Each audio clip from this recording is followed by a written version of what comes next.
माननीय सदस्य प्रदीप यादव जी। अध्यक्ष महोदय, हमने सरकार का ध्यान इस प्रश्न के माध्यम से जो इस राज्य के 59 ITI हैं उस और ध्यान आकृष्ट किया है और लगता है कि सरकार हमारी सारी बातों से सहमत भी है। हमने ये कहा कि जो 59 ITI हैं 55 में प्रचार्ज नहीं है। सरकार ने कहा कि नहीं, बिल्कुल नहीं है। फिर हमने कहा कि उनके वर्कशॉप और उनके जो पढ़ाई के जो भवन हैं, पठन पाठन के, ट्रेनिंग के, वह बिल्कुल जर्जर अवस्था में है।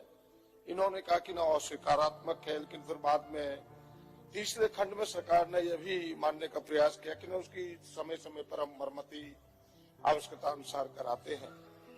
और इस प्रक्रिया इन्होंने कहा कि भाई 19 वर्षों से तो नहीं है, अभी नियुक्ति नियमावली बन रही है। मेरा सीधा प्रश्न है माननीय मंत्री सरकार से कि भाई आपने जो कहा कि हमारे वर्कशॉप में जर्जर हालत में नहीं है, क्या सरकार यह बता पाएगी कि जो 59 ITI हैं उनके ट्रेड के हिसाब से अभी वर्कशॉप की स्थिति क्या है? किस स्थिति में उनके वर्कशॉप सारे ट्रेड के हिसाब से अप टू डेट है? क्या उनके पास कोई ब्यौरा है? पहली बात तो ये। और दूसरी बात, अगर उन्होंने वर्कशॉप और भवन निर्माण के लिए कुछ कराए हैं तो क्या उनके कुछ ब्यौरे उनके पास है? और मैं बड़े दावे के साथ कह सकता हूं, मेरे पास अखबारों के कई कतरन है जिसमें वर्कशॉप के जर्जर अवस्था में दिखाया है, पढ़ने वो पठन पाठन लायक, ट्रेनिंग के लायक भी नहीं है। ये मेरे साथ है। क्या सरकार इस पर कोई विस्तृत ब्यौरा दे पाएगी? माननीय मंत्री। अध्यक्ष महोदय, माननीय सदस्य का जो सवाल है मैं स्पष्ट जवाब दिया हूं अध्यक्ष महोदय। और जहां तक भवन के मरम्मती की बात है, जहां आवश्यकता होती है सरकार उसको समय समय पर मरम्मती कराती है। और अभी जो हमारे पास रिक्त पद है 59 में, हम सीधा वर्कशॉप पर आए हैं माननीय मंत्री जी।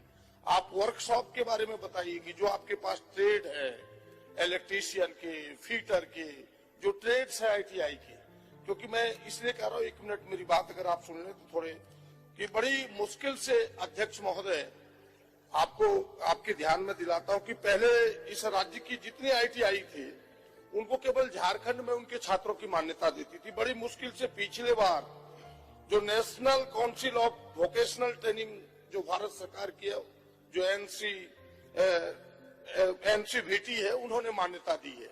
अब हमारे छात्रों को जो ITI से पास होंगे देश के किसी कोने में कंपनी में जा सकते हैं। ये मान्यता बड़ी मुश्किल से मिली है, इन शर्तों के साथ मिली है अध्यक्ष महोदय कि 1 साल के अंदर हम बहाली करेंगे और इनको अप टू डेट करेंगे वर्कशॉप।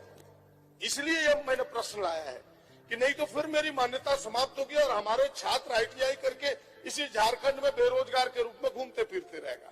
इसलिए हमने यह प्रश्न को आपके सामने लाया है कि क्या सरकार ये बताए, पहले वर्कशॉप, तब फिर हम आएंगे प्रचार पर, कि आपके वर्कशॉप ट्रेड के अनुरूप जितने ट्रेड है आपके इलेक्ट्रीशियन, फीटर, मैकेनिकल, तमाम उसके अनुरूप वर्कशॉप अप टू डेट है। और अप टू डेट है तो आपके पास क्या ब्यौरा है, ये आप बताएं। अध्यक्ष महोदय, माननीय विधायक जी का जो चिंता है, सरकार भी चिंता कर रही है। पूरा ब्यौरा मंगाकर माननीय सदस्य को हम उपलब्ध करवा देंगे अध्यक्ष महोदय।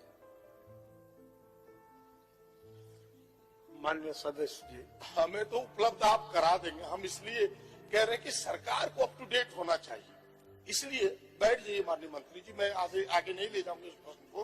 पहले सरकार इन चीजों से वाकिफ तो हो, तब तो फिर स्टेप बाय स्टेप उस पर कुछ चलेगा। अभी सरकार ही वाकिफ नहीं है तो फिर उसके बारे में अब तो कैसे आप आगे बढ़ेंगे? ये मेरा, आप खुद जान लें, मुझे देने की भी आवश्यकता नहीं है।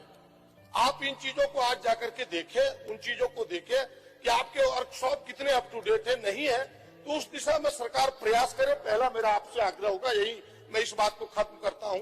दूसरी बात, जो मैंने 59 प्रचार्ज की बात उठाई है अध्यक्ष महोदय, आपको सुन के आश्चर्य होगा कि 59 में से 4 है, यानी एक प्रचार पर 14, लगभग 14 के 56 पड़ता है, 55 खाली है, 15 के लगभग आ जाता है एक प्रचार पर। हमारे पास एक रिपोर्ट है कि दुमका के जो ITI के प्रचार अध्यक्ष महोदय 11 जगह के इंचार्ज में, वो उनसे मेरी बातचीत भी होती है, कहते कैसे काम करें आप लोग भी जरा बताइए। 11 जगह के प्रचार में फुर्सत नहीं कि कल कहाँ रहूंगा, ये मुझे नहीं पता कल क्या होगा।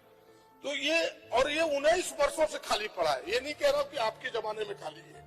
और सरकार बार बार ये प्रश्न आज मैं चौथी बार लेके आया हूं अध्यक्ष महोदय, लगातार जनता की दुआ से यहाँ लगातार आ रहा हूं, चौथी बार इस प्रश्न को इस विधानसभा में लेके आया हूं और यही उत्तर है कि हमारी नियुक्ति की प्रक्रिया के लिए नियमावली बन रही है।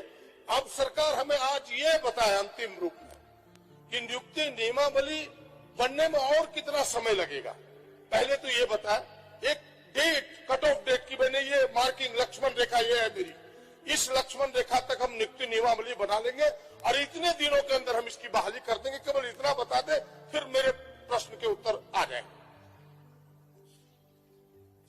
अध्यक्ष महोदय, अनुदेशक या कुल पद 771 है और ITI प्राचार्य का पद है आपको 55। उसमें से पत्रांक 320 दिनांक 4/3/2020 द्वारा कार्मिक प्रशासनिक सुधार विभाग राजभाषा में विभाग द्वारा भेजा गया। अध्यक्ष महोदय, विभाग से कार्रवाई होगा तो आगे फिर नियुक्ति होगी। अध्यक्ष महोदय,